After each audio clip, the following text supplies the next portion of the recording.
Hello, and welcome to the My Old Car video log, where I document how I maintain, repair, and occasionally make upgrades to my 1974 Chevrolet Monte Carlo that's been my daily driver since 1984. With dedication and tenacity, you too can make your first car your forever car and drive it forever. It is time to replace my shocks, the front shocks in my Monte Carlo. I'm gonna go for these, for a pair of these Belltech Street Performance, or you can see the part number. They're gas charged, and that last character is an I, not an L or a 1. That's an I. So there you go. Let's get started.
Okay, let's get started with this.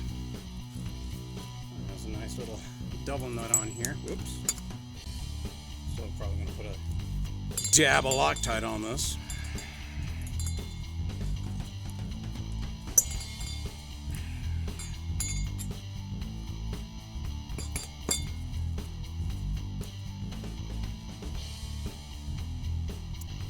The instructions say that there are two different size bushings, or I don't know, you want to call them ridges or something, that fit into the stationary part of the system.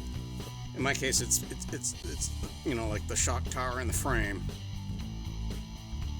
I guess we'll find out when I put this together.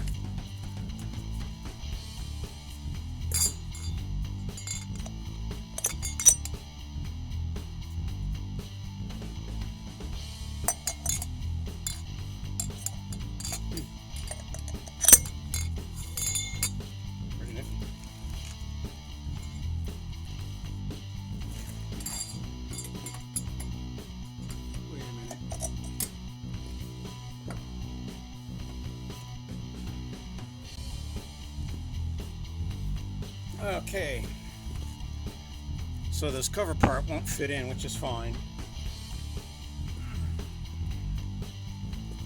The directions say you can take out, there's a, inside here, I think there's a little, some kind of little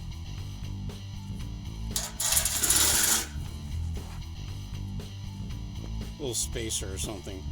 So, and then you put that spacer onto the shock tower. Let's get to work.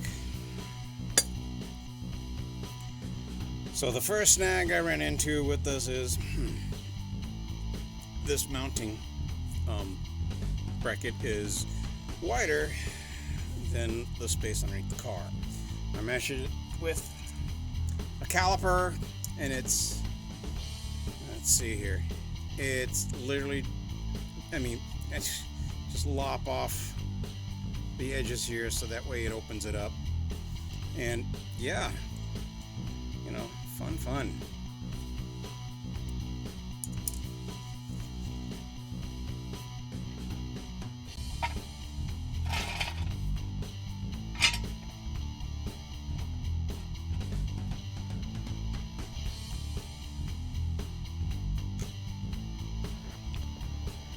Okay, so as you saw, I took the, you know, that piece off of there, and in the directions, it says, oh yeah, you know, install the included dust cover spacer, part number da da da da, and I show a little picture of it, but it wasn't included in this kit. So rather than taking however much time it'll take to order that part and go back and forth, I simply cut the top part out of the dust cover. I mean, it's not like it's going to fit anyway, so took it out, cleaned it up, and I have a spacer. Look at that. So let's get, oh, and you know, I also went ahead and trimmed and shaped the mounting tab, so it looks, so it's gonna fit. Let's go ahead and install it.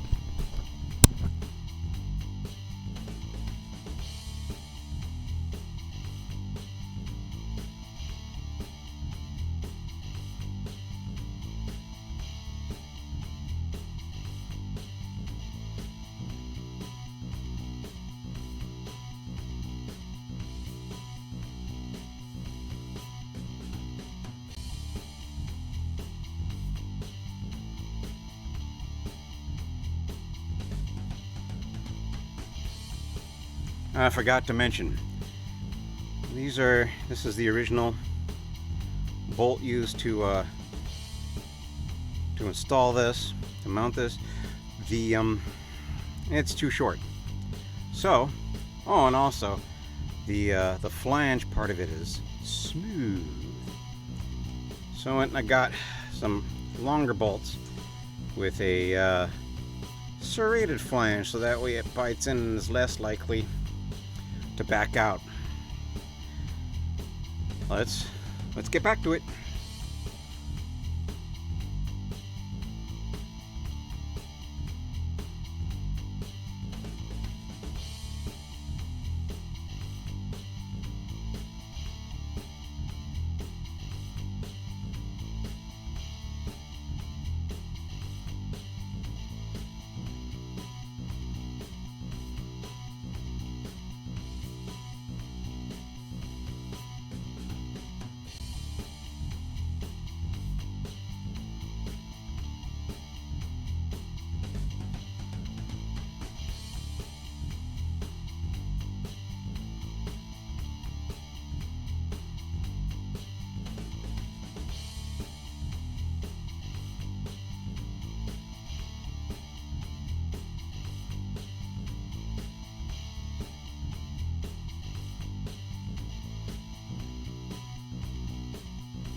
So the spec says to torque the bottom bolts to 20 pounds. Here we go.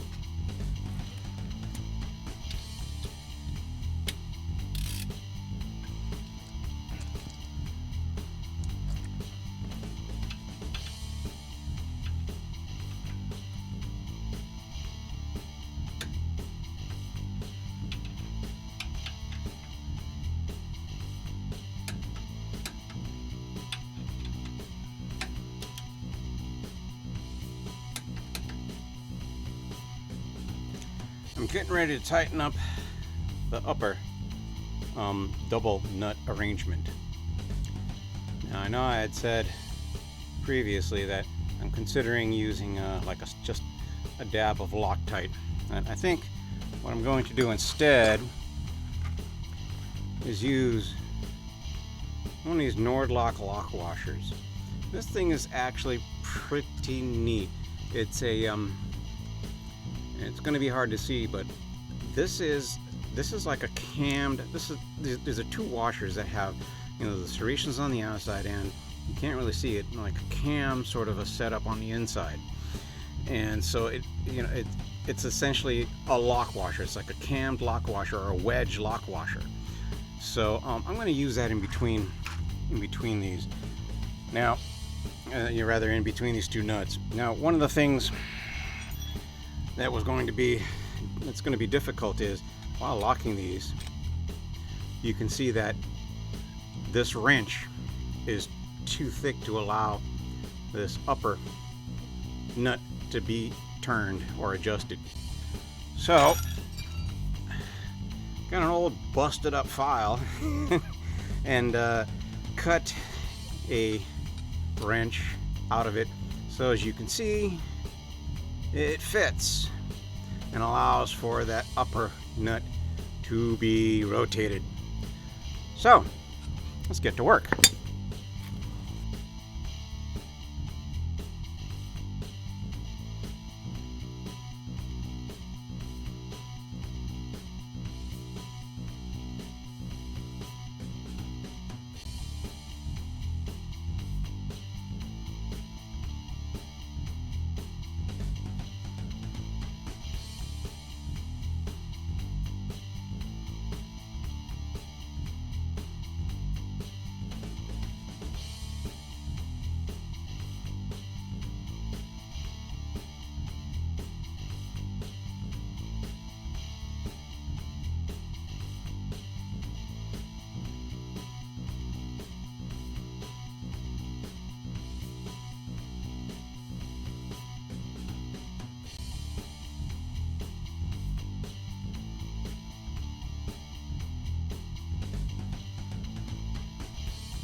Okay, the torque wrench is set to 70 pounds, which is the service manual spec for tightening up the lug nuts.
Alright, rinse and repeat for the other side. If you enjoyed the video and found it useful, please be sure to click the like button. Now if you'll excuse me, I think it's time for a drive.